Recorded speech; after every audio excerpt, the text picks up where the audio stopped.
Hey YouTube, what's up? It's your girl Sherelle, and if you're tuning into my channel for the very first time, be sure to subscribe to my channel, like my videos, comment down below, and share my videos as well. Tonight's review, I will be basically doing the Oval, Tyler Perry, The Oval. Let's get into it. So we open up with Barry driving the truck through the pharmacy in all passionateness, we shall say. He sees Kareem and Sharon getting it in, and he just flips. When I say he grabbed Kareem up and beat his ass, all Kareem could do was get a gun, because he couldn't take the ass whooping that Barry was getting him. And Sharon, girl, that man let you come stay in his home. You knew you kind of wanted Kareem to begin with, so you should have just let Barry know. Like, when I say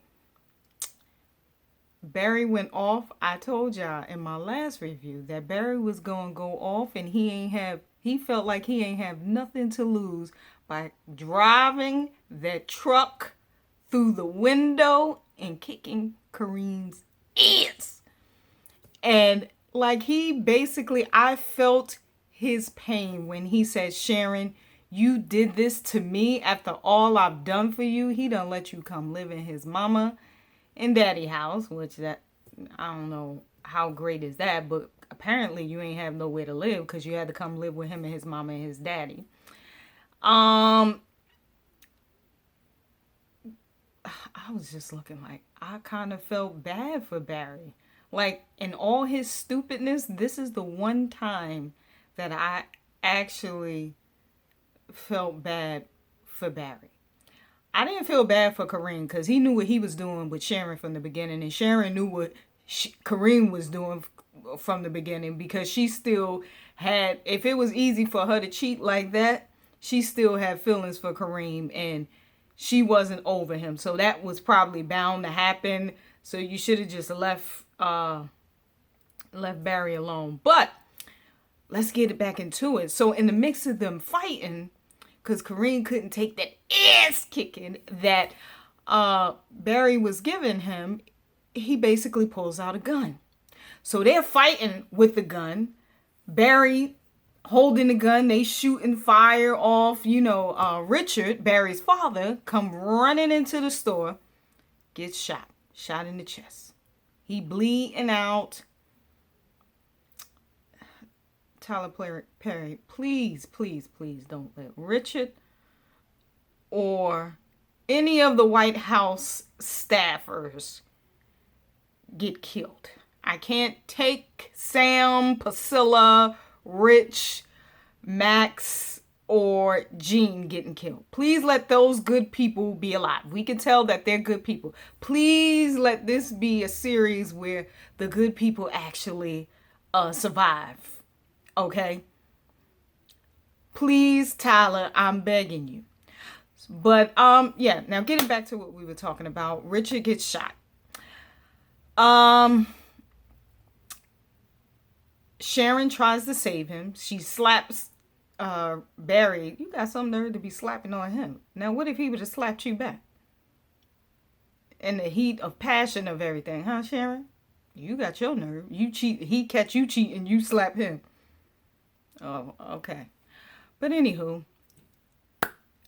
that's what happens for that. We'll get back to that in a second. But yeah, now let's move on over to the White House with the First Lady and the President meeting up in the residential suite.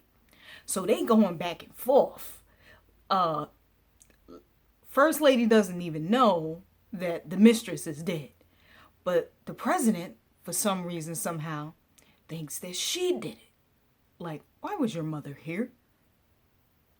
Because he feels like your mama had something to do with this. Y'all trying to set me up for the fall. And she, the First Lady, still has no idea doesn't know that the mistress is gone. She's basically like, I want to know why you had her here in my house, in my bed, and you let her drink from my glass.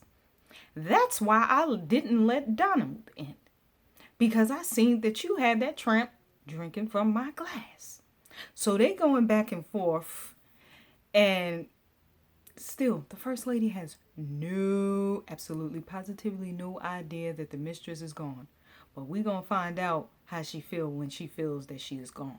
Mama had something to do with the president mistress gone. He said, your mother comes here in the nick of time, all of this happens. And she's just looking like, what in the world are you talking about? Like, calm all that down. I ain't got time for you and that. I want to know why you had this tramp in my house. So let's skirt past that. So the president thinks Victoria, mother, and them trying to set him up for Denise, the president's mistress, getting killed. Like I said, I'll say it to the end until something's different comes up or something shows me different. But I think Kyle killed her. Or the president could have been so high that he killed her. They was in there partying like rock stars and doing everything else. So I kind of believe that that's probably what happened. So let's move past that. So we go downstairs in the White House. Lillian is at the door. She calls Bobby. And Bobby like, come on over to my place. Come on, go with me. Mm-mm. Come on over to my place. I was just looking like, ooh, Lily, he trying to give you something you can feel to let you know where his love is coming from. You feel me?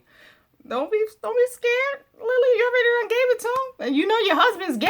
It ain't like he gonna give it to you, so you might as well go and get it from Bobby, because Bobby wanna give it to you, and you never know what may come of that. Bobby might actually turn into your boo, your boo.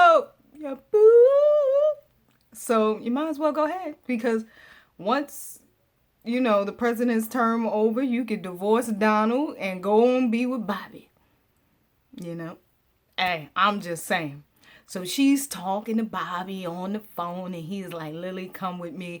And she was like, no, because, you know, I was a mark and that's the only thing I was to you. And he was like, no, you weren't just that. When I felt you for the very first time and I felt you're innocent in this whole situation. And I just don't want to do you like that. I don't want to see you like that, which is possible. He could have seen all of that in her from the beginning. Like, it's when someone has a certain amount of innocence about them, it's not hard to tell that they had that innocence. You'll probably be able to detect that right away. That innocent, that purity. And Lily, whether she's a girl from Watts or not, she still has a certain amount of innocence and purity to her. Like, she's not 100% corrupt. Like, she if she need to, she'll get you. But would she want to? No. Now, let's move past that. We go to Donald and the president talking, and the president is basically telling Donald, I think Victoria and her mother and her father are setting me up for Denise murder. And Donald was like, well, sir, you know, you were high. So how do you know you didn't do it? And the president just looks like, are you accusing me of killing her? I think that's what he just said. Hello? Maybe. And he's just like, so the president just start getting frantic and all crazy and whatnot. And he's basically like, look. And Donald is basically telling him, I think you need to take something. I think you need to have your doctor prescribe. He's like, oh no.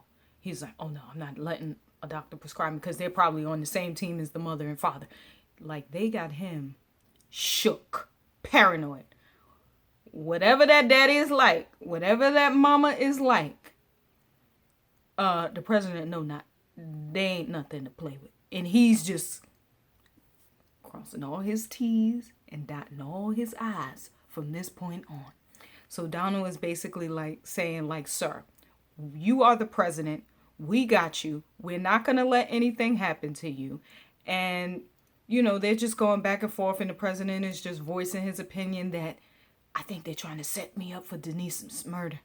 I really think they're trying to do it. Let me know, Donald, that you're on the same team as me, that you're with me and you're not against me.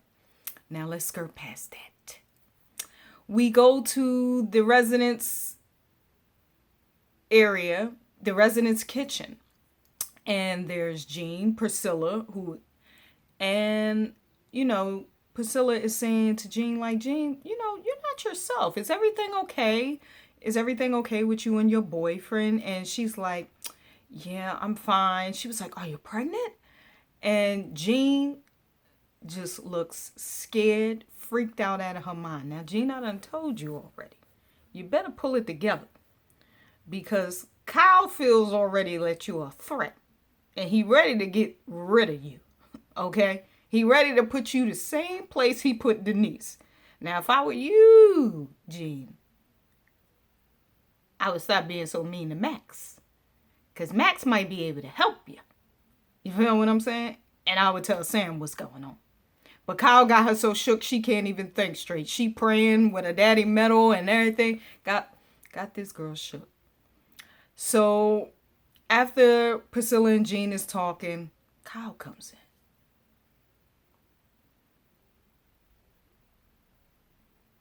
Kyle sees how she's all disarranged and everything. And he's basically like, look, girl, get it together. And then he starts bringing up her boyfriend and kind of threatening her. Like, subliminally threatened Jean. And I'm just like, Jean, when he closed that door, I would have grabbed me a knife. Excuse me, I need something. Like, Jean, you wasn't reading into his body language like he wanted to do something to you right then and there. Just get rid of you right then and there. Like, Jean, come on. Hello. You should know better. You've been working in that White House for long enough, girl. Figure it out. Kyle is not to be trusted. He threatening you. He's feeling like you are a threat. And he might get rid of you. So, Jean, you better play along, or you better tell Sam, and you better tell Max something, and something soon. Otherwise, you gonna come up missing. So Kyle's basically threatening her and telling her if you don't get it together, something may happen to you and your boyfriend. Okay? Now let's move past that. So we move to Priscilla and Sam talking, and Sam, her husband, is basically telling her, look, I need you to take this number, call these people, have them come to Nancy's house. And Priscilla's like, well, this is hazmat people. Sam, you're scaring me. What's going on? So Sam didn't want to tell her. He was like, look, we can't talk here. But when you get to Nancy's house, she'll fill you in on everything. And Priscilla's basically telling Sam, her husband, look, I need you to keep an eye on Jean. And Sam, I hope you listen to your wife and keep an eye on Jean. Because Kyle is around here thinking he the Teflon Don. So, yeah, keep an eye on Jean. So let's skirt past that. Let's get to Nancy and Priscilla. So Priscilla shows up to Nancy's house. Nancy's basically filling her in on all the chaos that's been going on. How somebody, one of the people from the Rakadooshi done killed themselves inside, and her brains is splattered all on my dining table and linens and wall. The child done killed herself. And I just don't know what to do. Everything, these hazmat people, you can have them take whatever they need, whatever I can't get out, and whatever stain, take it. And then she's basically telling Priscilla everything that went down, how the police find a knife on Barry that was the knife in connection to Ruth's, his baby mama's death. And another thing too, that neighbor, you don't know Sam's wife named Priscilla. You want Sam for yourself, lady? Lady, you better go on with that.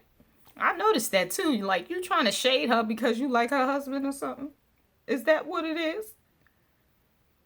I think Priscilla got it in you to get you together, but she's a sweet person. I can tell that. But anywho, so, she fills her in on everything and she's telling Nancy not to worry. Now, here come the nosy neighbor saying, "Oh, Nancy, something happened with Barry and the pharmacy and everything else." And Nancy just start flipping. "Lord, I can't take no more of what I'm going through. In the name of Jesus, help me, Lord. Like, this boy is going to drive me crazy." So let's skirt past that. They run off. They on their way to the hospital. She calls Barry. She calls Richard. Nobody answers. So she take off and they on their way to the hospital. They trying to figure out what's going on. Let's skirt past that. Sam and the First Lady meets up. And the First Lady is being all flirtatious with Sam. And I'm like, "Victoria, have you lost your mind? His wife was nice to you. And you trying to give her husband something he can feel over here? She may be nice, but I think she'll light you up. I don't think she'll easy fight like Denise." And she's just going on. And I'm just like, do I smell a whore? You trying to give Sam some? First Lady, you bet. First you was trying to give Max some. Are you trying to give Sam some as well?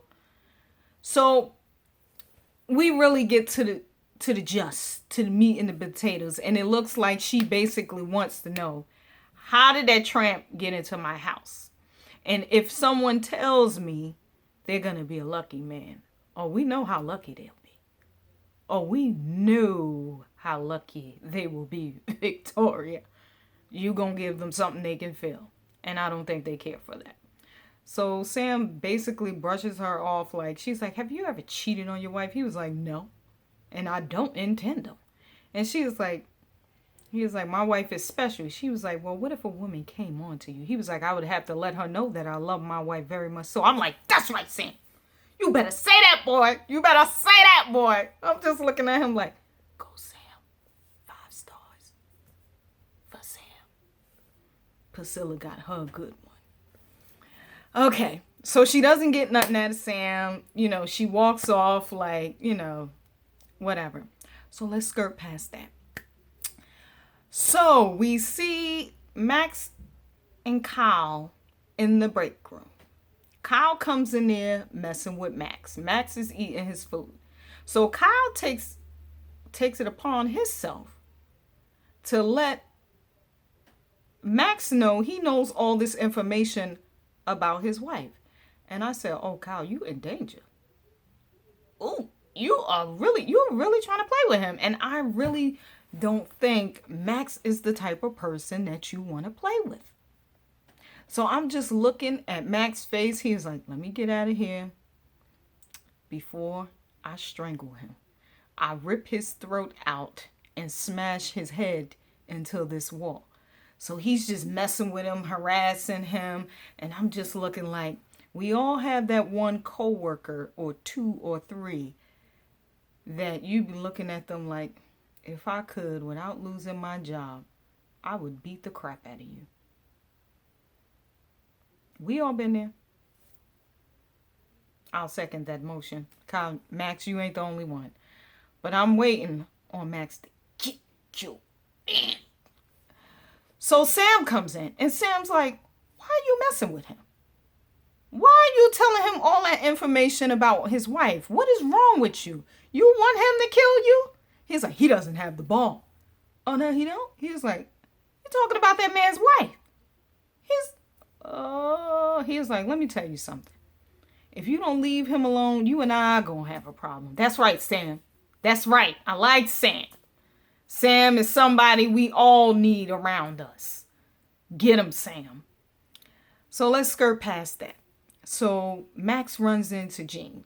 And, he's like, "Jean, are you all right? Like, what's going on?" So, she's giving Max the cold shoulder. Now, Gene, didn't I tell you you need to have somebody like Max on your team? Gene, look at me. Please tell somebody what's really going on. Sam or Max. Those are the two safest people. We don't need Gene to come up missing because we all know Kyle is full of it. So with that being said, we want Gene to stay alive, Sam to stay alive, Richard to stay alive. We're praying. I'm praying for you, Gene. I really am, because I don't want you to go nowhere. So she was like, well, you don't know me. You just started working here. And he was like, well, what you got in your hand? And she was like, my father's metal. I pray with it sometimes. And, Max is just looking at her like, something's wrong with you. I don't know what's going on. But, he walks off and that's that. So let's go back to the pharmacy. Police shows up. Sharon's performing CPR on Rich. He's bleeding out. It's just, I was like, did he get shot in his heart? And I'm just looking like, in my opinion, am I the only one that feels that it was mainly Kareem's fault because he pulled out that gun? Like, you pulled out that gun because you couldn't take that ass kicking that Barry was giving you. So initially it's your fault. So the police shows up on the scene. Okay. And they ready to arrest Sharon. And she was like, I said this wasn't a safety hazard. Like, this wasn't a safety issue. Everything is all right. It was an accident. So they just like, back away. She was like, where are the paramedics? So they was like, they're behind us. And Barry standing there looking like a dumb deer in headlights. His father's bleeding out. He doesn't want Sharon or nobody help, but his father there bleeding out. And Kareem tells him, I think you effed up your life. That's what he told him in the beginning. I didn't say that. Kareem, you ain't got no business to be saying that to that man. You was just hunching on his lady. Okay? You deserve that behind kicking. And in my opinion, you deserve another one because I feel like technically it was your gun. You shot his father. You deserve another behind kicking. But I just feel like, in all honesty, that Kareem and Sharon was wrong, far more wrong than what Barry did. Barry did everything out of the heat of passion, which he should have controlled himself. And his father should have been a little bit smarter to say, no, you're not going down there. You're going to the police station with me to tell them what you told me about Kareem and Sharon. That's how you should have handled that. Turn them in. Because they out there riding around getting it. Hello.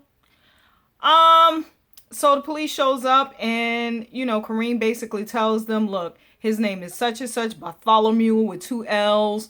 And he came in here. He ran the truck through my pharmacy. He took my gun from me and shot his father with it. My gun is registered. He came in here. I shot at him. But you didn't tell him that he was fighting to get the gun away from you so you wouldn't shoot him. So he was like, well, Sharon, tell the police. And Sharon agrees. You got some nerve, you tramp, you. So they haul Barry off to jail. So it looked like Barry gonna be locked up and they ain't gonna let him out, no. So let's move past that and let's get on to the main event. Kyle, Donald, and Lily. So Kyle comes in the office and talks to Donald. And he's like, why would you give those pictures up? And he's like, well, I didn't do that. He was like, I don't know how she got those pictures, but I'm glad she did, because if that tears you away from her, then I'm happy and I'm excited and I want you to come back to me. And I took those photos because I didn't know if you were really serious about me, and I want you for myself, Donald. Can't you see I'm in love with you? I was like, okay, where this is going? So they're sitting there chatting, and next thing you know, he's telling his feelings, and they start kissing. Okay. I don't know if Lily heard that when she was in the bathroom, but yeah. I think Lily, you should kill both of them. Kill both of them. Oh no, you ain't gotta kill them. Divorce him. Once he leave the White House and go be with Bobby.